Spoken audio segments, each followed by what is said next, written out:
Hello friends, السلام علیکم ورحمۃ اللہ وبرکاتہ۔ میں ہوں جعفر علی اور آپ دیکھ رہے ہیں میرا یوٹیوب چینل جعفر علی آفیشیل۔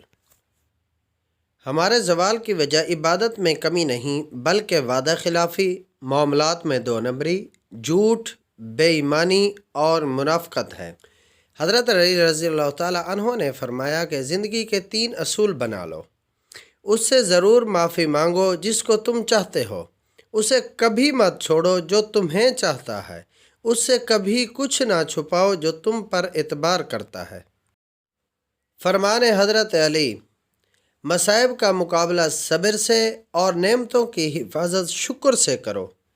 حضرت علی رضی اللہ تعالیٰ عنہ نے فرمایا، عقل مند ہے وہ شخص جو انجام سوچ کر کام کرے۔ کسی کی عزت کو روند کر آپ کو شاید وقتی تسکین ضرور مل جائے گا، مگر روح کو سکون نہیں ملے گا۔ کائنات کی سب سے مہنگی چیز احساس ہے، جو دنیا کے ہر انسان کے پاس نہیں ہوتا۔ حضرت علی رضی اللہ تعالیٰ عنہ نے فرمایا، پریشانیاں حالات سے نہیں خیالات سے پیدا ہوتی ہیں۔ مرد کی غیرت کا اندازہ اس کی عورت کے لباس سے ہوتا ہے۔ فرمان علی رضی اللہ تعالیٰ عنہ، ہمیں بھی سوچنا چاہیے کہ ہماری عورتوں کا لباس کیسا ہے۔ اگر لوگوں کو عزت دینا اور معاف کرنا تمہاری کمزوری ہے تو تم دنیا کے سب سے طاقتور انسان ہو۔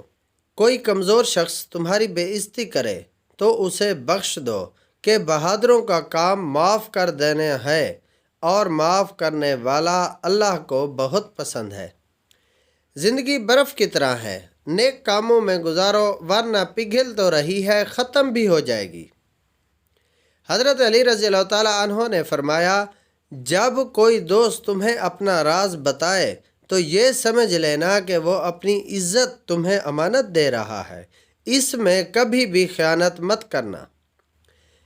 صبر کی 2 صورتیں ہیں، جو ناپسند ہو اسے برداشت کرنا اور جو پسند ہو اس کا انتظار کرنا۔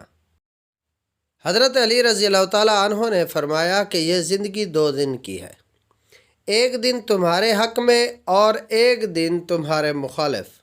جس دن تمہارے حق میں ہو اس دن غرور مت کرنا، اور جس دن تمہارے مخالف ہو اس دن صبر کرنا۔ خاموشی ایک عظیم نعمت ہے، خاص طور پر اس وقت جب اختلافات زیادہ ہوں، آوازیں بلند ہوں، علم کی کمی ہو اور دلیل کی کوئی اوقات نہ ہو۔ بدترین دوست وہ ہے جس کی خاطر تکلف کرنا پڑے۔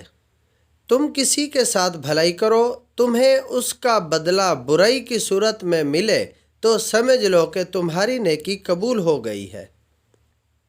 حضرت علی رضی اللہ تعالیٰ عنہ نے فرمایا کہ انسان کو اچھی سوچ پہ وہ انعام ملتا ہے جو اسے اچھے اعمال پہ بھی نہیں ملتا، کیونکہ سوچ میں دکھاوا نہیں ہوتا۔